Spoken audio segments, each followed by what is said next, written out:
Clear focus south दिखाई दे रहा है मोदी जी, दक्षिण के राज्यों के ऊपर फोकस दिखाई दे रहा है आपका। मगर कर्नाटक में विधानसभा चुनाव घटे और आपने बहुत जमकर प्रचार किया, नतीजे उतने आप जैसे चाहते थे उतना ऐसे नहीं आए। तेलंगाना का ऐसे हुआ। अब 131 जो कॉन्स्टिट्यूंसीज आते हैं उनमें से 50 से ज़्यादा जीतने की उम्मीद रख रहे हैं। पॉसिबल लग रहा है? हमारे देश में एक नैरेटिव बना दिया गया बहुत समय से कि भाजपा यानी अपर कास्ट की पार्टी। रियलिटी ये है कि भाजपा में सबसे ज़्यादा एससी हैं, सबसे ज़्यादा एसटी हैं, सबसे ज़्यादा ओबीसी, ये सारे हमारे सबसे ज़्यादा मेरे मिनिस्ट्री में ओबीसी हैं। फिर बना दिया कि भारत अर्बन पार्टी है। आज मेरी पार्टी का पूरा कैरेक्टर ऐसा है कि जिसमें ग्रामीण लोग सबसे ज़्यादा है। फिर भाजपा का एक कैरेक्टर बना दिया कि ये तो बहुत ही पुरानपंथी पार्टी है, नया सोच ही नहीं सकती है। आज डिजिटल मूवमेंट का नेतृत्व पूरा अगर दुनिया में कोई करता है तो BJP rule Bharatiya Janata party की सरकार कर रही है। तो ये जो भ्रम फैलाए हुए हैं वो गलत है। दूसरा, आप तेलंगाना देखिए, तेलंगाना में हमारा जो वोट शेयर था, आज हमारा वोट शेयर डबल हो चुका है।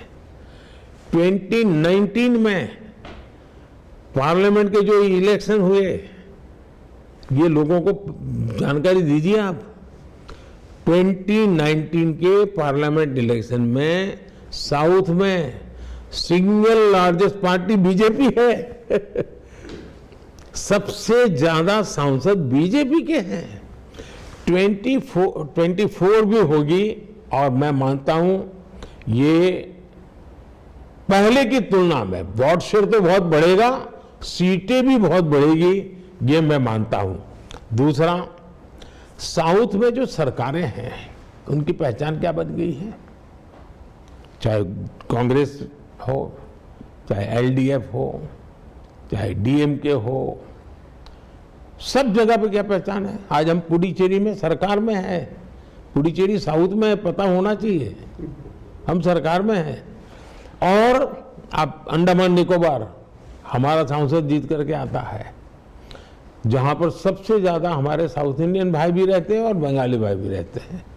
और इसलिए ये जो सिंप्लीफिकेशन हो रहा है, अब इनकी सरकारों का तरीका क्या है, पूरी तरह ये फैमिली रन सरकारें हैं। भ्रष्टाचार, आकंठ भ्रष्टाचार है जी। अब आप देखिए वहां हाल क्या है साउथ में। कांग्रेस के युवराज उत्तर से भाग करके दक्षिण में आश्रय लिया उन्होंने, वायनाड में निकल गए। इस बार उनकी हालत यह है कि वो इंतजार कर रहे हैं कि जैसे ही 26 तारीख को वायनाड का पोलिंग हो जाएगा, वे किसी और सीट की घोषणा उनके लिए होगी। वो दूसरी सीट की तलाश में है। ये पक्का लिख के रखिए मेरे शब्द। और मैंने एक बार घोषणा की थी पार्लियामेंट में कि उनके बड़े बड़े नेता अब लोकसभा लड़ने वाले नहीं है, वो राज्यसभा में जाएंगे। और मेरे कहने के 1 महीने के बाद उनके सबसे बड़े नेता को राज्यसभा से आना पड़ा, लोकसभा छोड़ देनी पड़ी।